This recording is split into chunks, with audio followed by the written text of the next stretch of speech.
मारहाण झालेल्या माधवी खंडाळकरांचा आता युटर्न आहे। रुपाली पाटील आणि प्रिया पाटलांवर त्यांनी आरोप केलेले होते, मारहाणीचे आरोप केलेले होते।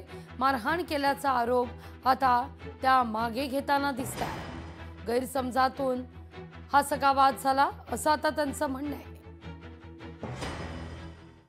आज दिवसभरामध्ये जे काही चाललेलं आहे त्याच्यात कुठलीही राजकीय घडामोडी नव्हती। मी रुपाली पाटील असू दे, प्रिया पाटील असू दे, आम्ही खूप लहानपणापासून एकत्र होतो। काही गैरसमजुतीमधून आणि काही गोष्टींमधनं हे वादविवाद वाढत चालले होते।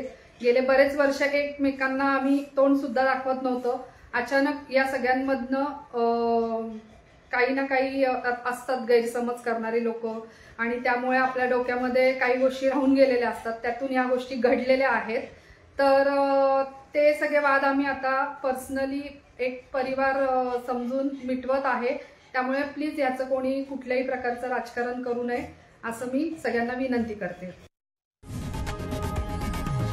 लोकशाही मराठी ऐका, पहा, जागरूक रहा।